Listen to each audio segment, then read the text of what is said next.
Hello, coaches. Happy Friday to you. Coach Kelsa here. I am going to talk about bootstrapping various areas of your business. I was talking about this very topic with another financial coach, and I thought I should share this with all of you. So that's what I'm going to do. But for those of you who don't know me, we had a whole bunch of people join us from the conference that happened this last weekend. So hello, welcome. I'm so glad you're here. I'm glad that you joined us in Financial Coaches Unite, a Facebook group specifically for financial coaches to collaborate, grow, and learn together, both for our benefit, but also for our clients. So let's figure out how we can get our clients the best results possible, right? So I am Kelsa. I'm the creator of this group. I've been a financial coach for like 12 years now, and launched about 5 years ago the Financial Coach Academy training program as well. I highly recommend you check out the units of this group if you have not done that yet. There's lots of training videos in there, lots of goodies, lots of things to dive into. Would also love, if you're brand new, for you to check out the Financial Coaching Playbook on Amazon, Walmart, Barnes & Noble. There's a few other places that you can check out on our website if you don't like any of those options, which is a great way to get started as well if you're brand new to kind of the world of financial coaching and you're dipping your toe in to this profession. So I'm excited. I always have notes on my screen so I can stay as focused as possible. Those of you who have been members of this group for years, the OG coaches, you know, I gotta have notes or else I'm gonna ramble way too much. So here we go.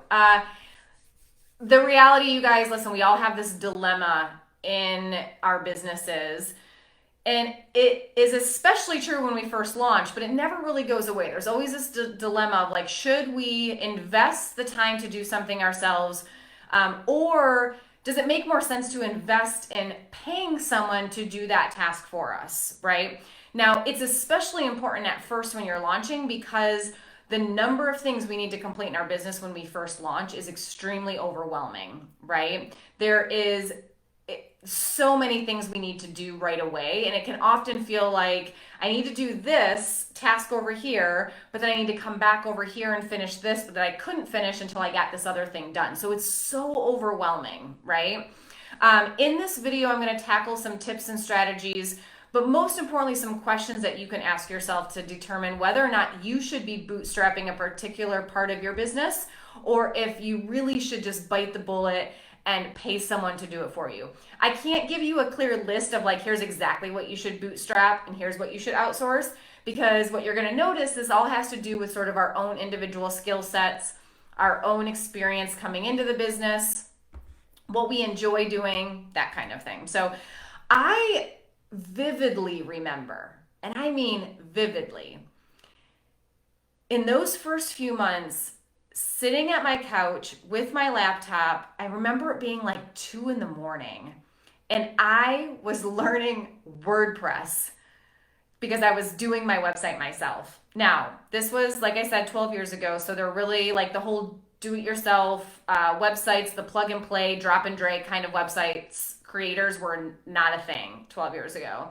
So I remember going to YouTube or Google and typing in HTML code for resizing an image and HTML code for changing the color of a particular column, right? And I am not exaggerating when I tell you that I probably spent about 100 hours on launching my very first business website. And I remember some days being like really proud of that and like, oh, I did it and it looks so good and I did it all by myself, and people would ask me like, who did your website? And I would say, me, and there was a little bit of pride there, right? And yet at the same time, I look back on that now and I think, God, what I could have done with those 100 hours instead, right? And that's just one example. And I know you've been there, whether it's designing a business card on Vistaprint or Moo.com, or researching endlessly how to create an LLC in your state, right? Like spending hours doing that and still not feeling confident in whatever you just researched. I know we've all been there. And now 12 years later, it's really rare that I invest time in trying to complete a task or a project in my business that I know that I'm not the best person to complete the task. Like that's not something I do now. I am more likely now to invest in a high caliber person and pay them for the value that they can deliver that I am not willing to invest my time. But initially it was the exact opposite. It has just got me thinking about why is that? When does that shift happen? I know it's not just a switch that you hit, it's a gradual thing. And is one right and the other wrong? Is one better than the other way? And of course, I tend to operate in the gray area of things and teaching people critical thinking, ways that you can tackle this conundrum for yourself, and help you sort of decide, should I be outsourcing this or should I be investing my time into doing it myself? So when it comes to launching a business, the decision to bootstrap or pay somebody to do something for you really comes down to your priority around time versus money. So the first question that I want you to ask yourself, I'm going to give you 4 questions to ask yourself. Okay, so the first question I want you to ask yourself is, which one of those resources is most limited for you?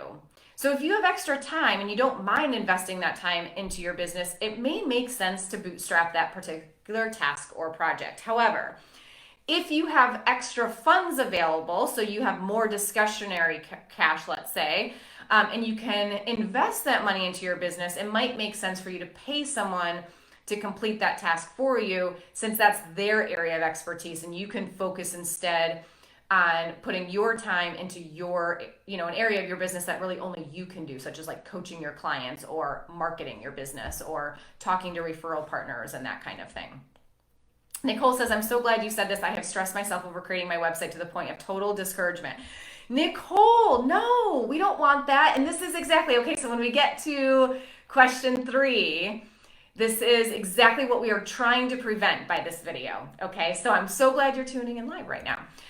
So really just asking yourself, like, which one is more limited for me? And you might want to check in on that periodically, because that can change, of course, right? There are times like when my kids were, I had a baby and, as a new mom, time was definitely, a limited resource differently than money. So, and then that can shift later in life or vice versa. So the next thing that I want you to consider is, why are you bootstrapping that particular project?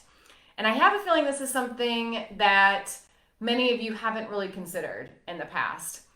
I find that there's a couple of main reasons why we might consider doing some tasks, and some of these reasons are good for us, and some of them are actually not serving us well, and they are a form of self-sabotaging behavior, okay? So I want you to check in with yourself and ask, why is it that I'm spending my time and energy on this particular project? Are you doing it because you might enjoy that type of work? So for me, the idea of like tinkering with a website and being able to hit refresh and see the effects on the actual website was kind of enjoyable, right? When it comes to writing, that's not enjoyable for me. So it might not be your main area of expertise or the service you want to be providing value to your clients with or anything like that. But if it's a part of your business that you enjoy, maybe it's the design elements of a flyer or a business card or creating new content, or if you are enjoying the process of learning that and actually implementing it, that's a good reason to bootstrap that particular task.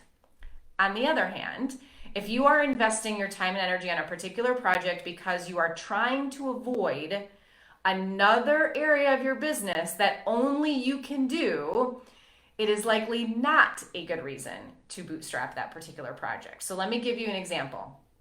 If I was spending 8 hours in the middle of a weekday updating that website or learning HTML code, thanks to YouTube, so that I didn't have to go networking, or I didn't have to reach out to referral partners or stop by a financial advisor's office and do one of those cold call drop-ins, right? Or do the things that were uncomfortable at first, right? The things that were really stretching me outside of my comfort zone as a new business owner, yet would have been incredibly valuable as a new business owner. then working on my website was a step that I was doing in order to avoid doing the thing that I really should have been doing instead, right? So sometimes we use it as a scapegoat. And that was one reason that we don't want to be bootstrapping. So a lot of the times I, would be working on my website late at night into the wee hours of the night. There really wasn't much else I could have been doing. I probably was just like had the ideas flowing and couldn't sleep or something. And I remember, I would make one change to the HTML code at a time, and then I would go hit refresh just to make sure that like the website didn't crash. And if I had been doing that in the middle of the day, then I probably would have been avoiding some much more important responsibilities and some growth for myself. Okay, so really ask yourself, like, why am I choosing to work on this particular task? Another reason you may be bootstrapping is because you're not sure who to ask for help, or you're not sure how to ask for help. At this time of my business, this was, really early and in the first few months, I didn't know anything about how much it costs to design a website or launch a website for somebody. And 12 years ago, I remember hearing about all these website designers that were, taking people's money and not finishing the project. It was at the time a really toxic sort of profession because it was fairly new and there was a lot of bad apples. And I was so afraid of what I didn't know, right? These horror stories, I didn't know who to trust. And if I'm being really honest, I didn't trust myself at the time. I didn't feel like an entrepreneur. I didn't put any effort into trying to trust another professional in this way. I didn't do any research on the things to ask a website designer or the qualifications of a great web builder or something like that. I didn't spend any time talking with web designers, asking them questions, interviewing them, or overall trying to learn about the profession. And if I think about it, it's like I probably could have spent 10 hours doing that and been able to go actually have a conversation with somebody versus the 100 hours I spent learning HTML code for myself. And also it's a skill that wasn't great later in life. Like I don't ever tweak my website now. So like I have forgotten how to do most of that stuff. So it's not something that like really served me well long-term. But anyway, so I also know looking back at that time, it was a reflection on my own confidence level. So, and what I mean by that, if I'm, being totally transparent, is that I didn't feel like an entrepreneur yet. I didn't feel like I was the type of business owner that a web designer would want to do a project for, right? And I felt so sort of small time and really didn't think that I was worth outsourcing to somebody, right? In other words, my own insecurities kept me away from actually taking action and considering anything other than bootstrapping, okay? I was bootstrapping out of fear and insecurity and a lack of confidence. And if that is one reason that you're bootstrapping, again, I really want you to dig deep on that. Okay, so I want you to check in with yourself on that first question of which resource is more limited. And then the second question is, why am I choosing, why is it easier for me to invest my time versus invest my money? Okay, so the third question I want you to consider is it something I enjoy and I don't mind learning about this new area of my business?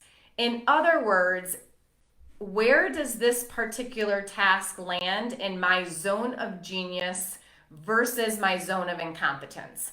So I've talked about this on maybe one or two other videos. I'm going to dive into it a little bit more thoroughly here because it's so important. If you get anything from this video, I really hope it is a deeper understanding of your zone of genius and your zone of incompetence. This is something that I did not even know existed. Didn't understand this concept until many years into my business, but as soon as I understood it, everything changed. So I highly recommend like what I'm about to dive into. So there's a couple of terms that I'm going to explain. I really want you to check in with yourself when you're working on a project or a particular task and ask yourself, where in this spectrum that I'm about to describe to you does that task land for you? Okay, so this is where something that's in my zone of genius might be in your zone of incompetence and vice versa. That's why I can't tell you just because I choose to bootstrap something, you might choose to outsource it. Okay, so let's start with your zone of genius, which is the most fun. There's going to be 4 different stages here. The first one is your zone of genius. This is the part of your business that you love doing and you can do it really well. So think about all those tasks where you sort of lose track of time while you're working on it. And you might even need to check in, excuse me, I'm going in the wrong paragraph. Sorry on my notes. When you are working on this, you lose track of time. You could spend all day, every day doing this thing and still never tire of it. You sort of wake up, and if you were to like dive right into this, that would be okay. But you would also stay up really late working on it too, right? These are the tasks that fill your cup. Most importantly, these are the tasks that you feel good at. You're fast at it, and the end result is better than what almost anybody else could do, okay? So you enjoy it, it fills your cup, you're good at it, and you're fast at it, okay? So that is your zone of genius. One great goal for all of us, whether you are a brand new financial coach or you have been coaching for a decade or you've been an entrepreneur for, 40 years, one goal that I always have in my business now that I understand this concept is how can I move my day and my time so that I'm spending more and more and more of it in my zone of genius, and I am removing everything else. At first, especially in the first year and in the first few years even, it's likely not possible that we can do that fully, but the idea is if every year we're peeling away the things that are in our zone of incompetence and we're spending more of our time in our zone of genius, imagine every day waking up doing the work you love. That's what this is all about, right? So that's a great goal for all of us. So after your zone of genius, which is the most fun, that's the best one, there's your zone of excellence. This is also an okay zone to be in. You're probably pretty good at this. So you're more skilled than most people at your zone of excellence. You can probably even complete these tasks fairly quickly and with decent results. However, there is one very important difference between your zone of excellence and your zone of genius, and that is that you don't necessarily love working in your zone of excellence. It's the thing you're good at, and so it can be a trap because you find yourself in your zone of excellence, you're going to likely say something like, I might as well just do that myself because it would take me longer to show somebody else or teach somebody else how to do it. But notice it's like a default. Like you don't really want to be doing it. It's just that you're good at it and you're fast at it. So you might as well just keep it yourself, but you don't really love it. That is the biggest difference between your zone of excellence and zone of genius. This one does not fill your cup, okay? The third category are those responsibilities that fit into your zone of competence. Fourth one's going to be zone of incompetence. This one is zone of competence. So how do you know if you're working in your zone of competence? Chances are these tasks are super average across the board. So think of this as the average category. You're like, it's okay. You sort of think while you're working on it, like, and you see the end result, you're like, it's fine. It's fine, whatever. It's not good. It's not bad. It's just Another way to know if you're working in your zone of competence is that it takes you slightly longer than it would take everybody else or most other people. Okay, so you don't love the results. You definitely don't love working on it. You're just kind of like, and it might take you longer than it would take somebody else. Okay. In other words, your zone of genius or your zone of competence is where you're totally average. The last category is your zone of incompetence. It's important when you're first starting out to understand, I would say, just the polar ends of these 4 categories. So your zone of genius and your zone of incompetence. And then hopefully you'll get a better, deeper understanding over time of all 4. But really what I want you to think about when you're first starting and you're trying to decide, should I be bootstrapping or not, really hone in on these 2 polar ends. Your zone of incompetence are those tasks that you dread doing. You're probably going to put them off and procrastinate as long as possible. You're going to make a big deal out of that task in your mind, like, oh, God, I got to do that. And then you find chances are that it doesn't actually take you as long as what you thought it was going to, or you made such a big deal out of it and you worried about it way more than what you needed to, and that kind of thing. Not only that, while you're working on it, you are not happy. You might even be cranky. You don't like the finished product. So even after you invest the time, it felt clunky the whole time you were working on it and completing it. And then the end result is like not even good, right? So your zone of incompetence is the thing you really want to be bootstrapping, okay? So for me, one task that was in my zone of incompetence really early on was writing. I can talk all day about what I do, and I love having great conversations with people. But as soon as I have to sit down at a computer and type up a blog post or type up even a social media post, some of the ones that I do in this group take me a really long time to write. It is something that I always have struggled with, and it's going to take me forever to do it. And then when I actually read what I write, I just think it sounds terrible. Like I read what other people write and I think, oh, it sounds so good and eloquent and I love it. And I read what I write and I'm not even happy with the finished product. So here I invested all this time and effort and a lot of energy because I'm really like forcing myself to do it. And then I don't even like the end result, right? So you might be wondering, what does these 4 stages have to do with this topic, this bootstrapping in our business when we first launch? My recommendation for you, and I really wish I would have done this much sooner in my business, is to bootstrap the tasks that are in your zone of incompetence. Outsource the tasks that are in your zone of incompetence and bootstrap anything that is in your zone of genius. Oh my God, I'm getting a call. Okay. That's the first time that's ever happened where a Facebook Live call pops up while you're in a Facebook Live video. Okay, good to know. So keep the things that are in your zone of genius or your zone of excellence, okay?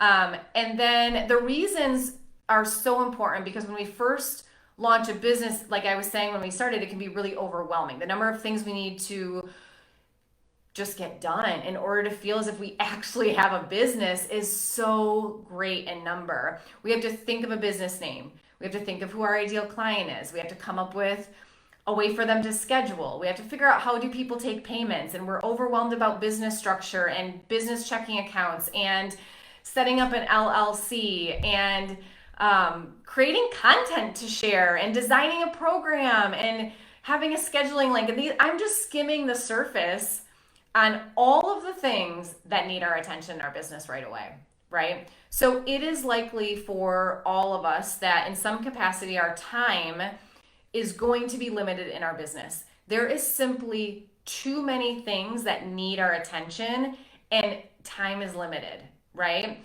So by outsourcing those tasks that are in your zone of incompetence first, you're actually able to leverage your skill set that you already have and stay in a place of excitement in your business so that things will be easier overall. They're going to flow better. It's going to feel like there's less friction all the time and you don't feel like you're trying to fit a square peg into a round hole. So this is exactly what I was talking about for you, Nicole, that you had said you stressed yourself out over creating some of these things that were maybe not in your zone of genius or excellence to the point of total discouragement. That's what we want to avoid by outsourcing some of those things that we are just never going to enjoy. We're not going to be good at them. Even if I learned it today, as soon as I could outsource it, I would. So I don't even need this skill for a long time once I learn it, right? So we want to avoid that. And by getting rid of the things that we dread doing and take us 10 times longer than everybody else, we're hopefully keeping ourselves into a better flow early on in our business. Okay, so it's going to help us to feel more successful even faster as an entrepreneur. So I might not have been smart enough to outsource my website design when I first launched my business, but one decision that I did make right was by outsourcing blog writing really early on. I remember hiring a blog writer within the first 6 months of launching my business. And I would record videos on my phone and I would send them to her. And it would be like, here's my thoughts on a particular topic, whether that was budgeting or getting out of debt or saving. And I would just send that to her, me talking, and she would turn it into blog posts. And I think, I want to say at the time I was $100 or $125 or something, and I would get 3 blog posts a month. And over time, she actually became a really good friend of mine. She's a friend of mine today. And so we've talked a lot about this. She doesn't do our blog writing anymore, but, and I would ask her, how long did it take you to write those 3 blog posts for me? And she would say 20 minutes, 20 minutes. And I'm not kidding you. It would have taken me a dozen hours, 12 hours easily to write those 3 blog posts. And I think about, I spent $100 a month for that, but I freed up 10 to 12 hours of my time so that I could spend that time doing something for my business that nobody else could do for me. I would go to networking events, or I would make phone calls to potential referral partners. I would take care of my clients, which at the time I don't even think I had that many of them, but I really wanted to pour so much into them because I didn't know how else to do it, right? And nobody else could coach my clients. Only I could do that. I would also take the time to read books about coaching, and I would listen to podcast episodes about coaching, and I would go on YouTube and I would follow other coaches. And my time was better spent on that than trying to force myself to write. Okay. So the first 3 questions that I want you to ask yourself: which resource, time or money, is more limited?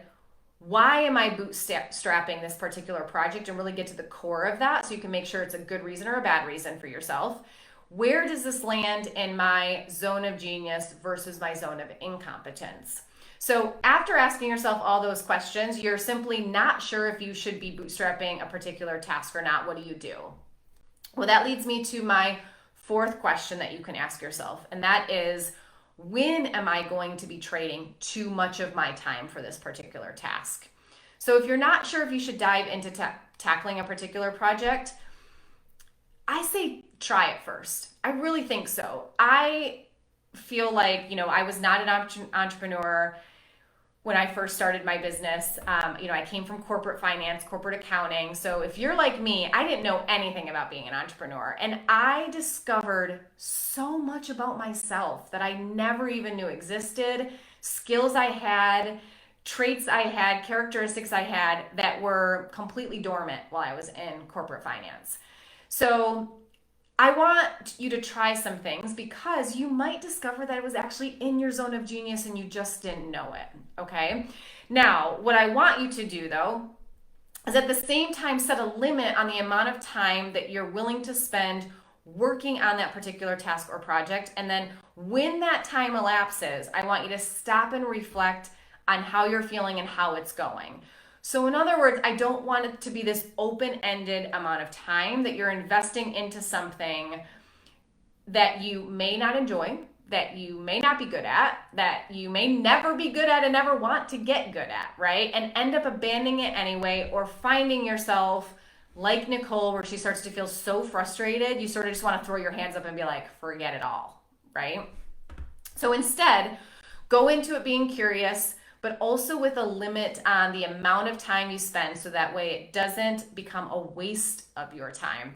If you're like me, if I give myself 20 hours to do something, it'll take me 20 hours. But if I give myself 8 hours, I'll get it done in 8 hours. So you really want to put a cap on that. Otherwise, it's going to get expanded into taking up way too much of your time, okay? If you have a project and you say, I'm going to spend 5 hours working on this, whether it's doing the research to figure out even what I have to do first, and then actually working on it, I'm going to spend 5 hours. And then after 5 hours, I want you to stop and reflect. Even at that time, if you were to decide that you did not enjoy that and that that task is in your zone of incompetence, and so that you're going to outsource it instead, I still think what you did was just learn a lot about yourself. And I think that is a great thing, but you didn't learn that lesson after investing too much of your time, which is also a limited resource. So, you might learn that that particular area of your business is not something you ever want to focus on. So you can outsource it with confidence that that was the right decision. Or you might discover that you actually have a skill that you didn't even know existed. Okay? So at the end of the day, all you invested was an amount of time that you were willing to invest in learning that about yourself. And to me, that is the best approach to this. Okay? So to summarize, and then we'll wrap up, deciding whether we should bootstrap an area of our business or outsourcing a particular area of our business is a dilemma we will face over and over and over again. So having these 4 questions that we can ask ourselves ahead of time to help us leverage our particular skill sets, but also make the best use of the time we have to invest in our businesses and utilize our financial resources in the best means possible, so that our business reaches success as fast as possible. That is the goal with these 4 questions. So I hope this was helpful for you. Let me know some of your takeaways. Let me know if you have some observations about some of the things you're spending your time doing that are maybe in your zone of incompetence and you should not be doing them. Also, let me know what things you've discovered about yourself since becoming an entrepreneur. I know I learned a lot about myself. I used to say that I'm not creative. I used to say that all the time. My younger sister loves to sew and bake, and she does art projects, and she makes her daughters, my nieces, Halloween costumes every year. And I always joke that the creative gene skipped me and went to my sister. I used to say that all the time because I would rather buy my kids' Halloween costumes from Costco. And I'm not going to paint anything. But I realized by being an entrepreneur that I am financially creative. And I am creative with the way people think and getting the way people can act around their money. And that is something that is a source of pride that I have now for something that I used to feel some shame about. Like I don't have any crafting skills and I'm not creative at all. So I would love to hear from you. What is something you've learned about yourself or discovered about yourself as an entrepreneur because of this journey? So I hope you have a wonderful, wonderful weekend, and I will talk to you guys later. Bye.